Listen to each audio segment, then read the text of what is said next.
안녕하세요. 김성학 변호사입니다. 저는 대한변호사협회 공식인증 제주형사전문변호사이자 제주지방법원 재판부별 국선변호사, 제주지방법원 논스톱 국선변호사를 역임하면서 수많은 음주운전 사건의 변론을 성공적으로 수행해왔으며 현재 다수의 음주운전 사건을 수임하여 변론하고 있습니다.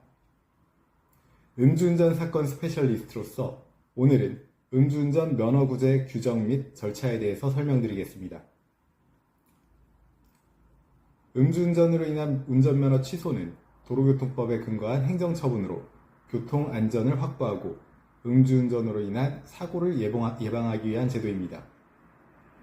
음주운전 면허 취소는 단순한 행정처분을 넘어 사회적 경각심을 높이고 음주운전을 근절하기 위한 중요한 수단으로 가능합니다. 특히 최근에는 음주운전에 대한 사회적 인식이 엄격해지면서 관련 법규도 지속적으로 강화되는 추세입니다. 도로교통법 시행규칙 제91조 제1항에 따르면 음주운전으로 인한 면허 취소의 기준은 다음과 같습니다. 혈중 알코올 농도 수치 0.08% 이상인 경우 면허 취소에 처하게 되고 혈중 알코올 농도 수치 0.03% 이상 0.08% 미만인 경우에는 최초 적발 시 면허 정지 100일, 2회 적발 시에는 면허 취소에 처하게 됩니다. 음주 측정 거부 시에는 면허 취소를 하게 되어 있고 음주운전으로 인적 피해 교통사고를 일으킨 경우에도 면허가 취소됩니다. 음주운전으로 면허가 취소된 경우 행정심판이나 행정소송을 통해 취소 처분의 취소를 구할 수 있습니다. 이는 면허 취소 처분이 위법하거나 부당한 경우에 가능한 구제 방법입니다. 행정심판은 면허 취소 처분을 받은 날로부터 90일 이내에 청구해야 합니다. 행정심판은 중앙행정심판위원회에 청구하며 절차가 비교적 간단하고 비용이 저렴하다는 장점이 있습니다.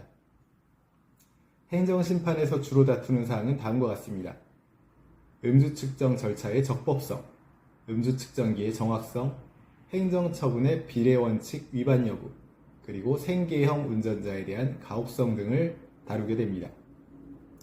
행정심판 청구서에는 청구인의 인적사항, 처분의 내용, 청구 취지와 이유 등을 명확히 기재해야 합니다.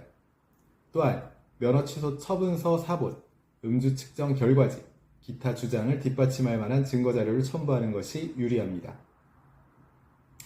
행정심판 결과에 불복하거나 행정심판을 거치지 않고 바로 행정소송을 제기할 수도 있습니다. 행정소송은 처분이 있음을 안 날로부터 90일 이내, 처분이 있은 날로부터 1년 이내에 제기해야 합니다. 행정소송에서 면허 취소 처분의 취소를 구하기 위해서는 다음과 같은 사항을 주장할 수 있습니다. 처분의 절차적 하자, 처분의 실체적 하자, 재량권의 일탈 남용 등을 입증해야 합니다. 행정소송을 제기하면서 동시에 집행정지를 신청할 수도 있습니다. 집행정지가 인용되면 본안 판결이 확정될 때까지 면허 취소 처분의 효력이 정지되어 그동안은 운전을 할 수 있습니다. 집행정지가 인용되기 위해서는 다음 요건을 충족해야 합니다. 회복하기 어려운 손해에 발생할 우려가 있을 것, 긴급한 필요가 있을 것, 공공복리에 중대한 영향을 미치지 않을 것, 본안 청구에 이유가 있을 것 등의 요건을 충족해야 합니다. 특히 택시기사나 버스기사, 화물차 운전자 등 직업운전자의 경우 면허 취소로 인한 생계곤란을 이유로 집행정지가 인용되는 경우가 있으나 일반 운전자의 경우에는 인용 가능성이 상대적으로 낮습니다. 제주 음주운전 변호사로서 강조하자면 음주운전으로 면허 취소 처분을 받았다면 음주운전 면허구제에 대한 규정 및 절차를 반드시 숙지하셔서 적절한 대응을 하시기 바랍니다. 현재 음주운전 면허 취소 처분에 대한 감경을 원하신다면 언제든지 제주 음주운전 변호사 김성학 법률사무소를 찾아주시면 신속, 정확한 해법을 제시해드리겠습니다. 조금이나마 도움이 되셨으면 합니다. 여러분의 권리를 지키고 언제나 신속하고 정확한 해법을 제시해드리는 김성학 변호사입니다. 감사합니다.